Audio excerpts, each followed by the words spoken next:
നമ്മൾ കൂടിയിരിക്കുക എന്നൊക്കെ, അതാ കിതാബിന്റെ പേര് തന്നെ. അഹ്മദ് ബിൻ മർവാനുൽ മാലിക്കി തങ്ങൾ അവരുദ്ധരിക്കുന്ന ഒരു സംഭവമുണ്ട്. 3 ആള് യാത്ര പോയൊരു കഥ. യാത്ര പോയപ്പോ ഒരാള് ഉറങ്ങാണ്, ബാക്കി 2 ആളും ഇങ്ങനെ കണ്ടിരിക്കുക. ഉറങ്ങുന്ന ആളിന്റെ മൂക്കിൽ നിന്ന് ഒരു സാധനം മിഥിലൽ മിസ്ബാഹ്, ഒരു വിളക്ക് പോലോത്തത് ഇങ്ങനെ പുറപ്പെടുന്നത്. അയാൾ ഉറങ്ങാണ്, വിളക്ക് പോലോത്തത് പുറപ്പെടുന്നത് കാണുന്നു. തൊട്ടടുത്ത ഒരു ഗുഹയിലേക്ക് അത് ചെന്നു. അവിടെ നിന്നിട്ട് തിരിച്ചു വന്നു. ഇയാളുടെ മൂക്കിലേക്ക് അത് പ്രവേശിച്ചു. ഇയാൾ അങ്ങോട്ട് എഴുന്നേറ്റ് മൂക്കിങ്ങോട്ട് തടവി. സുബ്ഹാനല്ലാഹ്, മൂക്കിങ്ങോട്ട് തടവി. പറഞ്ഞു, ഞാനൊരു അത്ഭുതം കണ്ടല്ലോ എന്ന് പറഞ്ഞു. ഈ ഗുഹയിൽ ഇന്നാലിന്ന സാധനമുണ്ട്. 2 പേരും ഓടിച്ചെന്ന് നോക്കുമ്പോ അവിടെ കുറെ നാണയത്തുട്ടുകൾ കുഴിച്ചു വെച്ച ഒരു നിധി ഞങ്ങൾക്ക് അവിടെ കാണാൻ കഴിഞ്ഞ സംഭവം മഹാനായ അഹ്മദ് ബിൻ മർവാനുൽ മാലിക്കി അവരുടെ കിതാബുൽ മുജാലസയിൽ ഉദ്ധരിക്കുകയാണ്. സ്വപ്നത്തിൽ ഇയാൾ കണ്ടതാണ്. ഇതിൽ വലിയ അത്ഭുതമുണ്ട്. സ്വഹാബികളിൽ സഈദ് ബിൻ സൈദ് റളിയല്ലാഹു അൻഹു സ്വർഗ്ഗം കൊണ്ട് സന്തോഷ വാർത്ത കിട്ടുമെന്ന് പറഞ്ഞ മഹാനല്ലേ. بكر وعن عمر وعن علي وعن عثمان ذي الكرم سعد سعيد زبير طلحة وأبي عبيدة وبن عوف عاشر الكرم. അല്ലാഹുവേ, സിദ്ദീഖ് എന്നവരെ കുറിച്ചും ഉമർ എന്നവരെയും ഉസ്മാൻ എന്നവരെയും അലി എന്നവരെയും നീ പൊരുത്തപ്പെടണമേ. ثم الرضا عن أبي بكر وعن عمر وعن علي وعن عثمان ذي الكرم. മഹാന്മാരായ അല്ലാഹുവിന്റെ റസൂലിന്റെ സ്വഹാബിമാരിൽ സ്വർഗ്ഗം കൊണ്ട് സന്തോഷവാർത്ത അറിയിക്കപ്പെട്ട ആളുകളുടെ 10 പേരുടെ പേര് പറയുന്നുണ്ട് ബുർദയുടെ അവസാന ഭാഗം. അവരിൽ സഅദിൻ സഈദിൻ സുബൈറിൻ തുൽഹത്തിൻ വഅബി ഉബൈദത്തിൻ വബിനി ഔഫിൻ ആശിരിൽ കറമി. ഇവർ കഴിഞ്ഞാൽ മറ്റു 4 ഖുലഫാഉർ റാഷിദീങ്ങൾ.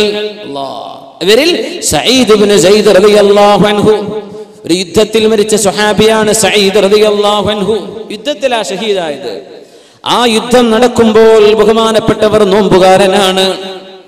യുദ്ധം നടക്കാനിരിക്കെ 3 ദിവസങ്ങളായി ഉറങ്ങിയിട്ടില്ലാത്ത തന്റെ കൂട്ടുകാരനോട് സഈദ് ഇബ്നു സൈദ് റളിയല്ലാഹു അൻഹുവിന്റെ സുഹൃത്താ പറഞ്ഞത്, ഹലഫ്തു ബില്ലാഹ്, ഞാൻ സത്യം ചെയ്ത് പറയട്ടെ സഈദേ, നിങ്ങൾ കുറച്ചുപോയി ഒന്ന് ഉറങ്ങി, ഒന്ന് റെസ്റ്റ് എടുക്കിൻ, കുറച്ച് വിശ്രമിക്കേ. യുദ്ധല്ലേ നടക്കുന്നത്, ഒരു ആരോഗ്യ ഉന്മേഷമൊക്കെ വേണ്ടേ, നിങ്ങളൊന്ന് വിശ്രമിക്കുന്നു പറഞ്ഞു. വിശ്രമിച്ചു. അതിൽ അദ്ദേഹം ഉറങ്ങി. 3 ദിവസമായിട്ട് ഉറങ്ങിയിട്ടില്ലായിരുന്നു സഈദ് റളിയല്ലാഹു അൻഹു. സ്വർഗ്ഗത്തിലാണെന്ന് അഷ്റഫുൽ ഖൽഖ് തങ്ങൾ പറഞ്ഞ സ്വഹാബി സഈദ് ഇബ്നു സൈദ് റളിയല്ലാഹു അൻഹു. യാ അല്ലാഹ്, ഉറങ്ങിയപ്പോ ഉറക്കത്തിൽ ഇങ്ങനെ വിളിച്ചു പറയാ, ലാ യാ ഐനാ ഉമർദിയ, ലാ യാ ഐനാ ഉമർദിയ, ലാ യാ ഐനാ ഉമർദിയ, ഐനാ ഉമർദിയ, വേണ്ട വേണ്ട വേണ്ട വേണ്ട ഐനാ ഉമർദി. ഇതിങ്ങനെ വിളിച്ചു പറയാം. ഇപ്പൊ കൂട്ടുകാരൻ അണ്ട് തട്ടി വിളിച്ചു, ഏ സഈദ്, എന്താ നിങ്ങൾ ഈ പറയണത്? എന്താ നിങ്ങൾ ഈ വിളിച്ചു പറയുന്ന ഉറക്കത്തിൽ? പറഞ്ഞു, നിങ്ങൾ എന്തിനെ വിളിച്ചുണർത്തിയത് എന്ന് ചോദിച്ചു. ഞാനൊരു നല്ല സ്വപ്നദർശനത്തിലായിരുന്നു. റസൂലുള്ളാഹി സ്വല്ലല്ലാഹു അലൈഹി വസല്ലം നിങ്ങളുടെ സ്വഹാബിയല്ലേ, സ്വർഗത്തിലേക്ക് പോകുന്ന സ്വഹാബി പറയാ, ഞാൻ കണ്ടു ഖാമത്തിൽ ഖിയാമ, ഖിയാമത്ത് നാൾ സംഭവിച്ചു, അല്ലാഹു എന്നെ സ്വർഗത്തിലേക്ക് അയച്ചു. അവിടെ മനോഹരമായ സൗന്ദര്യവതികളായ ഒരുപാട് പെണ്ണുങ്ങൾ അവിടെ സ്വീകരിക്കാനിരിക്കുന്നു. ഞാൻ ചോദിച്ചു, ഇവരാണോ ഹൂറുലീനുകൾ? അവരെ പറഞ്ഞു, അല്ലല്ല, വരിൻ വരിൻ എന്ന് പറഞ്ഞ് എന്നെ കൊണ്ട്, ഇവരൊക്കെ അവരുടെ ഖാദിമത്തുകളാണ്, അവരുടെ സെർവന്റുകളാണ്. യാ അല്ലാഹ്, മുന്നോട്ട് പോയി. കുറെ എത്തിയപ്പോ നല്ല പ്രകാശമുള്ള സുന്ദരിയായ ഒരു പെണ്ണ്. അവര് പറഞ്ഞു, യാ സഈദ് അന സൗജതുക ഫിൽ ജന്ന, സ്വർഗ്ഗത്തിൽ നിങ്ങളുടെ ഭാര്യ ഞാനാണ്. അപ്പൊ ഞാൻ ചോദിച്ചു, നിങ്ങളുടെ പേരെന്താണ്? ഐനാ ഉമർദിയ, എന്റെ പേര് ഐനാ ഉമർദിയ എന്നാണ്. എന്നാ പിന്നെ സലാം പറയട്ടെ എന്ന് പറഞ്ഞ് കൈ കൊടുത്തു സഈദ് റളിയല്ലാഹു അൻഹു. അപ്പൊ അവള് പറഞ്ഞു, കൈ തരല്ലേ, നിങ്ങളിപ്പോൾ ദുനിയാവിലാണ്, നിങ്ങൾ എന്നെ കല്യാണം കഴിച്ചിട്ടില്ല, നിങ്ങൾ സ്വർഗത്തിലേക്ക് വാ, അപ്പോഴാകാം കൈ തരാൻ പറ്റൂല എന്ന് പറഞ്ഞു. നിങ്ങൾ പൊയ്ക്കോളി എന്ന് പറഞ്ഞു. ലാ യാ ഐനാ, ഞാൻ പോകുന്നില്ല, ഐനാ ഉമർദിയ, എന്നെ പറഞ്ഞേക്കല്ലേ, ഞാൻ ദുനിയാവിലേക്ക് പോകുന്നില്ല. അപ്പൊ പറഞ്ഞു, നിങ്ങൾ വിഷമിക്കേണ്ട, പൊയ്ക്കോ, 3 ദിവസം നിങ്ങൾ വ്യാഴാഴ്ച ദിവസം നിങ്ങൾ ഇങ്ങോട്ട് എത്തും, അതുകൊണ്ട് വിഷമിക്കേണ്ട, പൊയ്ക്കോളൂ എന്ന് പറഞ്ഞു. വ്യാഴാഴ്ച കാണാന്ന് പറഞ്ഞു. യാ അല്ലാഹ്, തിങ്കളാഴ്ച കാണുന്നത്, ചൊവ്വ ബുധൻ മൂന്നാമത്തെ ദിവസം.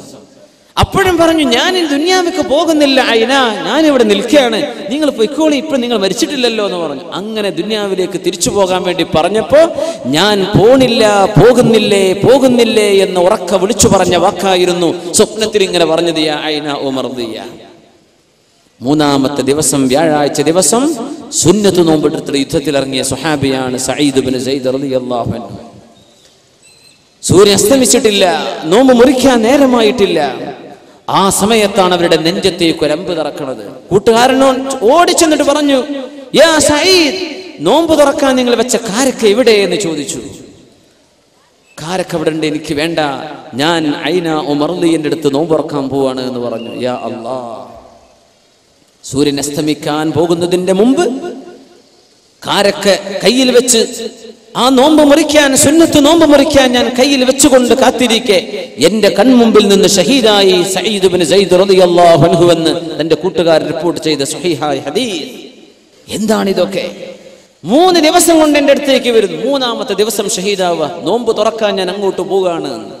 ഇതൊക്കെ ആത്മാക്കൾക്ക്, റൂഹുകൾക്ക് അള്ളാഹു നൽകുന്ന അപാരമായ സിദ്ധികളാണ്. ഇത് ലോകത്ത് ഒരുപാട് നടന്നിട്ടുണ്ട്. നിങ്ങൾക്ക് അനുഭവങ്ങൾ ഉണ്ടാകുമല്ലോ. ഒരുപാട് ആളുകൾക്ക് നമ്മൾ ചിന്തിക്കുക പോലുമില്ലാത്ത വിഷയങ്ങൾ നമ്മുടെ സ്വപ്ന ദർശനത്തിൽ ആത്മാക്കൾ ചെയ്യുന്ന യാത്രയിൽ വല്ലതും പറഞ്ഞു തരുന്നത്. അബ്ദുൽ മുത്തലിബ് റളിയല്ലാഹു അൻഹു, അബ്ദുൽ മുത്തലിബ് എന്നവർ റളിയല്ലാഹു അൻഹു പറയാൻ പറ്റില്ല, ജംഹൂറുൽ ഉലമാഇന്റെ അരികത്ത് അവര് മുസ്ലിം ആയിട്ടില്ലെന്നാണ്. അബ്ദുൽ മുത്തലിബ് എന്നവർക്ക് എവിടെയാണ് സംസം കിണറെന്ന് സ്വപ്നല്ലേ അറിയിച്ചു കൊടുത്തത് അല്ലാഹു സുബ്ഹാനഹു വ തആല. സംസം കിണർ മാഞ്ഞു പോയിരുന്നുവല്ലോ. സംസം ഇന്ന സ്ഥലത്താണെന്ന് ആർക്കാ സ്വപ്നം കാണിച്ചു കൊടുത്തത്? അബ്ദുൽ മുത്തലിബ് എന്നവർക്കാ. അങ്ങനെ അല്ലാഹുവോട് ചെന്ന് ചോദിച്ചാൽ അവർ പറയും, നാളെ പറഞ്ഞുതരാം, എനിക്ക് സ്വപ്ന ദർശനം ഉണ്ടാകട്ടെ. അതുണ്ടായി പറഞ്ഞു കൊടുക്കൂ എവിടെയാണ്. രസകരമായ ഒരു സംഭവം ഉണ്ടായിട്ടുണ്ട്. അങ്ങനെ ഒരു വീട് പൊളിച്ചിട്ട് ആ വീട്ടുകാരിയായ പെണ്ണിന് തന്റെ ഉപ്പയുടെ സമ്പത്ത് കിട്ടാൻ എവിടെയാണിതെന്ന് അറിയാൻ സമയത്ത് ഇവരുടെ അടുത്ത് പോയി ബഹുമാനപ്പെട്ടു കുഴിച്ചു നോക്കാൻ വേണ്ടി അവിടെ കിട്ടി കുറച്ച്. അവര് പറഞ്ഞു, ഇത്രയും നല്ല ഇനിയുണ്ട്, ഇനിയും കിട്ടണം അപ്പാന്റെ സ്വത്ത്. ഇബ്നുൽ ഖയ്യിം തങ്ങൾക്കുണ്ട് ആ സംഭവം. വേറെ പറഞ്ഞു കൊടുത്തു പിറ്റേന്ന് കുടിക്കാൻ, അവിടെയും കുടിച്ചു. പെണ്ണ് പറഞ്ഞു, ഇനിയുണ്ട് വാപ്പാന്റെ സ്വത്ത്, ഇനിയും കിട്ടണം. മൂന്നാമത്തെ ദിവസം ആ ഷേഖ് അവറുകൾ പറഞ്ഞു, ഇല്ല, നിന്റെ വാപ്പന് പറഞ്ഞത് അവൾക്ക് ജീവിക്കാൻ അത്യാവശ്യമൊക്കെ ആയില്ലേ, ഇനി പറഞ്ഞു കൊടുക്കൂല. അബ്ദുല്ലാഹിൽ ബഗാനിശി റഹ്മഹുല്ലാഹിന്റെ അടുത്ത് വന്നൊരു കേസ്. ആ വൃദ്ധയായ പെണ്ണ് 7 ദീനാറ് കടം വാങ്ങി അവര് മരിച്ചുപോയി. ആരോടാ കടം വാങ്ങിച്ചത്? ഒരു ജൂത പെണ്ണിൽ നിന്ന്. മരിച്ചു കഴിഞ്ഞപ്പോ ഈ ജൂത പെണ്ണ് ഓടി വന്നിട്ട് പറഞ്ഞു, അല്ല അബൂ മുഹമ്മദ്, നിങ്ങൾ മുസ്ലിം അല്ലേ? നിങ്ങളെ മുസ്ലിമീങ്ങൾപ്പെട്ടൊരു പെണ്ണ് എന്റെ അടുത്ത് നിന്ന് 7 ദീനാറ് വാങ്ങിപ്പോയി, ഇതുവരെ തിരിച്ചെന്നിട്ടില്ല, അവൾ അങ്ങ് മരിച്ചുപോയി, എവിടെ നിന്നാ അത് കിട്ടുക?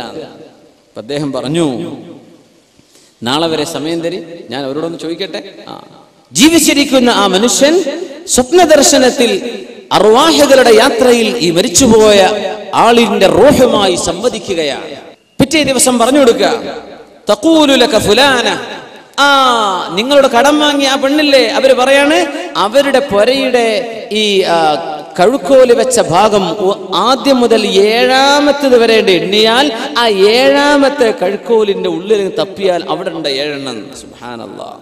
വീട്ടിൽ പോയി തപ്പി നോക്കുമ്പോൾ ആ 7 സ്വർണ്ണ നാണയം അവിടെ കിടക്കുന്നുണ്ട്. മിന്നവാദിർ, അത്യധികം കൗതുകകരമായ സംഭവങ്ങൾ ഇങ്ങനെ സ്വപ്നത്തിൽ പറഞ്ഞത് സത്യമായി പുലർന്നത് സംഭവിച്ചിട്ടുണ്ട്. ഇബ്നുൽ ഖയ്യിം തങ്ങൾ തന്നെ പറയുന്നുണ്ട്, അവരുടെ ഷെയ്ഖ് മഹാനായ ഇബ്നുൽ ഖയ്യിം റഹിമഹുല്ലാഹ് ജീവിതകാലം ഒരുപാട് ചെലവഴിച്ചവരുടെ ഷെയ്ഖാണ് ഇബ്നുൽ തൈമിയ്യ. ഇബ്നു തൈമിയ്യയുമായി അഭിപ്രായ വ്യത്യാസങ്ങൾ ഉണ്ടായിട്ടുണ്ട് അവർക്ക്. പക്ഷെ അവർ പറയാ, എന്റെ ഷെയ്ഖിനോട് അഭിപ്രായ വ്യത്യാസമുണ്ടായിരുന്ന ചില ആളുകൾ അവരുടെ വഫാത്തിന് ശേഷം ചില മസ്അലകൾ ചോദിച്ചിട്ടുണ്ട്. ചില മസ്അലകൾ ചോദിച്ചു. ഞാൻ ആ വാക്ക് തന്നെ ഉദ്ധരിക്കട്ടെ. وحدثني غير واحد ممن كان على غير مائل الى شيخ الاسلام ابن تيميه. പുത്തനാശയക്കാരൊക്കെ വിളിച്ചു പറയുന്ന പേരാണത്, ഷെയ്ഖുൽ ഇസ്ലാം ഇബ്നു തൈമിയ്യ. ഇബ്നുൽ ഖയ്യിം തങ്ങളുടെ ശിഷ്യൻ പറയാ, എന്റെ ഷെയ്ഖിനോട് അഭിപ്രായ വ്യത്യാസങ്ങൾ ഉണ്ടായിരുന്ന ഒരുപാട് ആളുകൾ സഅലഹു അൻ ഷൈഇൻ കാന യുഷ്കിലു അലൈഹി മിൻ മസായിലിൽ ഫറായിദ് വഗൈരിഹാ. സ്വത്ത് അനന്തരം വെക്കുന്ന മസ്അല അല്ലാത്ത മസ്അലകൾ, സംശയമുള്ള ഒരുപാട് മസ്അലകൾ എന്റെ ഷെയ്ഖിന്റെ വഫാത്തിന് ശേഷം സ്വപ്നത്തിൽ ചോദിക്കാറുണ്ടായിരുന്നവരോട് ഫഅജാബഹു ബിസ്സവാബ്,